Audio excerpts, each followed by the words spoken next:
et merci encore aux organisateurs pour l'honneur que vous me faites pour m'inviter à vos journées. Donc, on va parler un petit peu d'extrasystolie ventriculaire, symptomatique ou pas symptomatique, bénigne ou maligne. Et moi, j'avais prévu de faire ça sous forme de cas clinique. D'abord, une introduction, donc c'est quelque chose qui est relativement fréquent, mais plus fréquent chez le sujet âgé que chez le sujet jeune. Et la plupart du temps, ce sont des extrasystoles qui sont souvent bénignes, qui ne devraient pas nécessiter de traitement ou d'aller jusqu'à une ablation, par exemple. Alors voilà, le cas clinique que je vous présente, c'est une dame de 34 ans, asymptomatique, et qui a cet électrocardiogramme découvert un électrocardiogramme systématique. Je vous laisse regarder.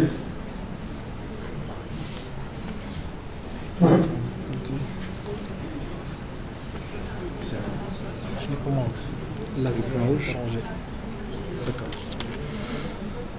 Bon, tout le monde voit un rythme sinusal avec des extrasystoles, les mêmes monomorphes, à type de retard gauche et l'axe droit, avec donc une transition entre V2 et V3.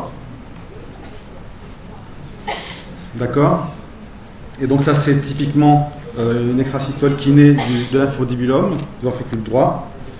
N'oubliez pas que c'est aussi pas loin de la valve aortique ici, donc là c'est l'infundibulum, la valve pulmonaire, la valve aortique, et que des auteurs ont décrit, et ils sont plusieurs, à peu près 18% de cas d'extrasystole naissant des sinus de Valsalva, que ce soit donc le sinus gauche ou le sinus non coronaire, et parfois donc dans une position plutôt épicardique qu'endocardique. Alors là, ça devient des situations plus difficiles à traiter, mais ça existe, et il faut le savoir que quand on cherche au niveau de l'infundibulum, si on ne trouve pas les bons potentiels et les bons critères électriques, il faut penser aussi au sinus de Valsalva, mais après, on tombe sur le problème de la coronaire qui est juste à côté, et donc ça devient quelque chose de plus compliqué. Alors cette femme n'a pas d'antécédent familial de mort subite, elle a un goitre, mais elle est euthyroïdienne, elle fume modérément, elle a un surpoids, elle n'a aucun traitement, elle a un examen clinique normal. Qu'est-ce que vous proposez chez elle? Elle est asymptomatique. On commence par l'échographie cardiaque pour rechercher une pathologie cardiaque sous-jacente. D'accord. Donc l'échographie cardiaque, finalement, est normale. Les cavités, l'épaisseur du myocarde, le ventricule droit est d'aspect normal à l'échographie. Et il n'y a pas de valvulopathie du tout. IRM d'emblée. Alors, épreuve d'effort, et j'entends Holter aussi, donc effectivement. Le Holter de 24 heures montre que 30% de ces QRS sont des extrasystoles ventriculaires, mais la plupart du temps isolés, avec quelques doublés et très peu de salve. Voilà son Holter. Vous voyez là, une salve, une autre. Et voilà un autre morceau de Holter. Et c'est après dominance donc diurne. L'épreuve d'effort. Alors juste un petit mot sur l'aspect électrocardiographique des extrasystoles. Donc il y a quelques critères donc, qui sont plutôt pour une forme bénigne qu'une forme maligne. Bien sûr, il faut d'abord à l'électrocardiogramme rechercher des signes de cardiopathie sous-jacente, que ce soit ischémique, que ce soit hypertrophique, dysplasie du ventricule droit, etc. Ou pourquoi pas une canalopathie. Mais il faut aussi regarder la morphologie des extrasystoles, leur caractère répétitif et le degré de prématurité. Voilà par exemple quelqu'un qui fait des extrasystoles. Quand vous regardez cet électrocardiogramme, vous pensez à quoi? Une dysplasie, vous êtes d'accord, avec un bloc incomplet droit, et puis ces ondes T négatives ici, et même une onde epsilon à la fin du QRS. Vous êtes d'accord? Donc la morphologie des QRS, la largeur des QRS est à prendre en compte, en sachant que les extrasystoles fasciculaires sont plutôt fines. L'aspect de retard droit, donc l'origine ventricule gauche, ça ne permet pas de localisation précise nécessairement à chaque fois devant un retard droit, mais le retard gauche, souvent, on arrive à localiser entre l'infundibulum ou d'autres localisations du ventricule droit. Chez l'enfant, alors je ne suis pas spécialiste de la cardiologie pédiatrique, mais on dit que les extrasystoles avec retard droit seraient plus favorables que celles avec retard gauche. Et il faut savoir que la plupart du temps, ça disparaît avec le temps, donc il ne faut peut-être pas tout de suite se jeter sur un enfant pour lui traiter ses extrasystoles d'emblée. Alors bien sûr, il faut faire attention à une histoire de dysplasie du ventricule droit éventuellement. Le nombre et le mode répétitif aussi, ça entre en compte pour la gravité des extrasystoles, l'aspect répétitif, le polymorphisme, mais c'est plutôt controversé quand il n'y a pas de cardiopathie sous-jacente évidente. Alors, vous connaissez tous la classification de Lone, mais en pratique, on l'utilise pas tellement. Je ne sais pas si vous l'utilisez, vous, encore dans votre activité quotidienne. Il n'y a pas de valeur prédictive dans la plupart des études à moyen terme, donc sur la mortalité des extrasystoles ventriculaires donc fréquentes ou polymorphes en l'absence de cardiopathie sous-jacente. Ça, c'est un autre cas, un autre électrocardiogramme. Un jeune de 17 ans. Alors, il manque V6. Donc, vous êtes d'accord, il y a deux extrasystoles, deux morphologies différentes. A priori, elles partent toutes les deux du ventricule droit, mais avec des axes différents. Et vous voyez effectivement les ondes T négatives en V1, V2, donc il faut penser à une dysplasie. C'était effectivement une dysplasie. Il a commencé à faire des syncopes après, et il a fini avec un défibrillateur, malheureusement pour lui. Le test d'effort chez cette patiente a été maximal. Il n'y avait pas de modification de la repolarisation. L'adaptation tensionnelle était bonne. Et l'extrasystolie disparaît lorsque la fréquence cardiaque est supérieure à 130 par minute. Et dès que ça redescend, ça redevient comme avant. Donc tout ça, c'est... Pardon ? C'est plutôt en faveur de quelque chose de bénin. Alors au niveau du test d'effort et des risques de mort subite, c'est vraiment... il y a deux études, en particulier Framingham, qui a montré que la mortalité toute cause était multipliée par 1,7 si on avait des extrasystoles ventriculaires qui devenaient fréquentes lors du test d'effort.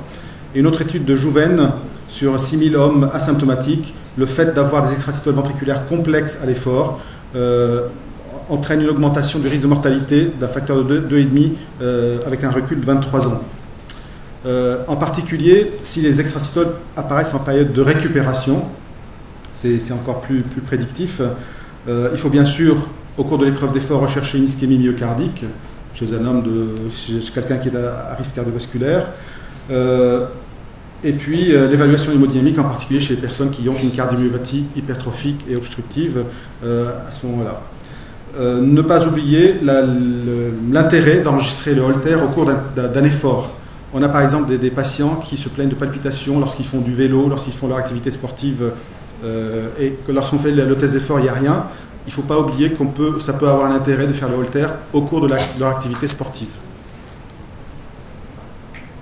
Donc quel bilan réaliser en général? Ne pas oublier un interrogatoire minutieux du patient, que ce soit personnel, les symptômes, ça survient quand, est-ce qu'il y a une prise d'excitants, de toxiques, des traitements médicamenteux, comme les bêta-stimulants, bien sûr, chez l'asthmatique. Là, c'était une hypothyroïdienne qui prenait peut-être trop de lévothyrox, donc il faut lui doser la TSH aussi. Et ne pas oublier les antécédents familiaux, puisqu'on va rechercher éventuellement un terrain familial à risque de mort subite. Rechercher des signes cliniques de cardiopathie, bien sûr. L'analyse minutieuse de l'ECG, comme on a vu tout à l'heure, avec la localisation de l'origine des ESV, des éléments en faveur d'une dysplasie en particulier, une canalopathie, un QT long. Nous avons reçu il y a quelques jours une dame dans le service qui a des torsades de pointe, et ce sont des extrasystoles toujours de la même morphologie qui entraînent la torsade de pointe. Donc elle va avoir une ablation de ces extrasystoles et on va lui implanter un défibrillateur, mais c'est pour vous dire que ça peut aussi entraîner des torsades de pointe chez quelqu'un qui a un QT long. Ne pas oublier de chercher la dyskaliémie, l'hypercalcémie et l'hyperthyroïdie, pardon. L'enregistrement Holter, le test d'effort et l'échographie cardiaque qui vont compléter le bilan. Et après, en fonction de chaque personne, en fonction des résultats, on va aller jusqu'à la coronarographie ou le scanner coronaire en fonction de ces facteurs de risque, si une cardiopathie ischémique est suspectée. On ira jusqu'à l'IRM. Alors vous disiez, je fais un IRM systématiquement. Je ne sais plus qui avait dit ça. Moi, j'ai tendance maintenant, quand il y a des extrasystoles de ce type-là, chez quelqu'un qui a une échographie cardiaque normale quand même, d'aller faire une IRM effectivement à la recherche d'éléments en faveur d'une dysplasie. Parce que bon, on peut des fois avoir des surprises. Et donc voilà une IRM de quelqu'un qui avait une dysplasie du ventricule droit ici, arythmogène. Devant quelqu'un qui a une cardiomyopathie dilatée, Donc on va bien sûr d'abord écarter l'hypothèse d'une cardiopathie rythmique, les extrasystoles ventriculaires fréquentes qui entraînent cette cardiopathie rythmique. Et là, c'est en soi une indication à traiter ces extrasystoles par une ablation pour traiter la cardiopathie rythmique. Et on sait que ça donne de bons résultats et ça transforme le risque du patient. Généralement, ce sont des extrasystoles incessantes, mais après tout, cette dame qui fait le tiers du temps des extrasystoles ventriculaires pourrait avoir éventuellement ce type d'altération. On va rechercher donc la canalopathie et on discutera l'exploration électrophysiologique au cas par cas. Et éventuellement aller jusqu'à l'enquête génétique et familiale en fonction de ce qu'on va trouver sur ces électrocardiogrammes. Donc, quand vous avez une extrasystole ventriculaire asymptomatique, une extrasystolie asymptomatique, de découverte fortuite, on commence par l'interrogatoire, le bilan initial, biologie, Holter, test d'effort, échographie cardiaque. Vous avez une cardiopathie, il faut aller jusqu'au bout pour rechercher cette cardiopathie et la traiter. Vous n'avez pas de cardiopathie, j'irai moi faire une IRM pour rechercher une dysplasie du ventricule droit. Il faut revoir le patient régulièrement parce qu'on peut avoir des fois des cardiomyopathies qui débutent ainsi et qui peuvent apparaître plus tard de façon plus flagrante. Donc un suivi régulier et pas de traitement particulier sauf si le patient est symptomatique. Alors dans les traitements, quel traitement on peut proposer? Est-ce que cette patiente, vous l'auriez traitée? Vous êtes d'accord, il n'y a pas lieu de donner ni médicaments, ni lui proposer d'ablation, sauf si elle était vraiment très gênée. Oui, mais oui, c'est ça. Mais parfaitement asymptomatique, tout le bilan est normal. Vous êtes d'accord de ne rien faire, bien sûr. Oui, mais donc on va la surveiller à l'échographie. Pour l'instant, l'échographie ne montre pas de fraction d'éjection altérée. Alors, bien sûr, pour le traitement, il faut corriger toute anomalie électrolytique ou toute dysthyroïdie. En cas de coronaropathie, on va la traiter. Si par contre le patient a une cardiopathie ischémique mais qui ne nécessite pas de revascularisation, se pose le problème de l'indication d'un défibrillateur, bien sûr.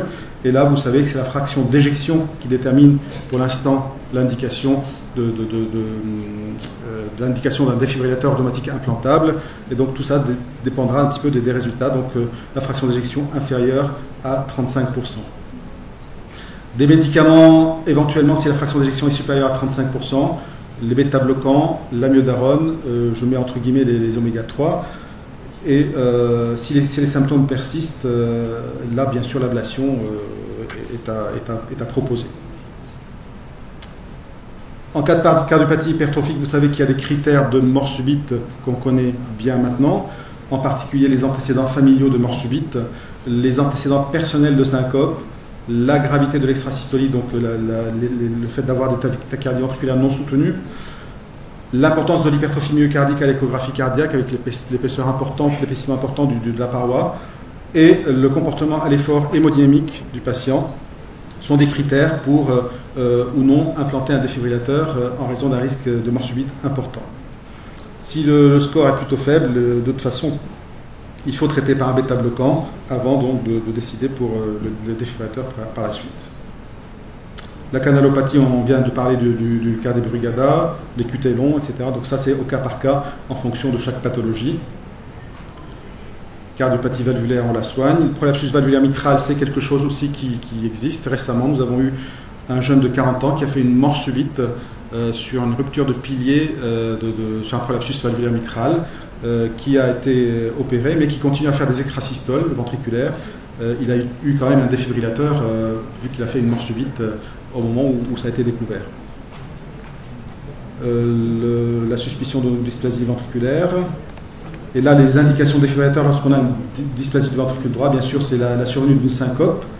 Quand le ventricule gauche est atteint, quand il y a des antécédents familiaux ou quand il y a déjà des signes d'insuffisance cardiaque, ce sont des critères qui vont pousser à implanter un défibrillateur, même si on a mis des bêta-bloquants en place pour éviter ces troubles du rythme qui surviennent en général à l'effort. Voilà. En l'absence de cardiopathie cette fois-ci et de symptômes, pas de traitement médicamenteux chez cette personne-là en tout cas. Si le patient est symptomatique, on a soit les antiarythmiques de classe 1C, soit les bêta-bloquants, soit le verapamil. Attention, ici il y a contre-indication, et même pour le verapamil en cas d'altération de la fonction ventriculaire gauche, mais là on va dans un autre cadre. Le recours aux antiarythmiques, vraiment, il faut que ce soit au cas par cas lorsqu'il y a des symptômes, parce que les effets secondaires, ne les oubliez pas, sont aussi présents. Et puis si les extrasystoles sont plutôt infundibulaires ou les extrasystoles de type fasciculaire continuent à gêner le patient, c'est une bonne indication à une ablation. Et voilà un cas d'une patiente qui a une ablation au niveau de l'infundibulum. Donc vous voyez, il y a eu quelques tirs qui ont suffi pour nettoyer complètement l'extrasystolie ventriculaire, mais il s'agissait d'une patiente qui était symptomatique malgré les médicaments. Je crois que c'était la dernière diapositive. La présence d'extrasystole, donc même asymptomatique, nécessite un bilan minimum pour s'assurer de l'absence de cardiopathie sous-jacente. Le traitement doit être fonction de ce bilan. Et en l'absence de cardiopathie, donc pas de traitement s'il n'y a pas besoin. Une surveillance, bien sûr, et on traite par les médicaments antiarythmiques ou par l'ablation si vraiment le patient est très gêné. Voilà, merci.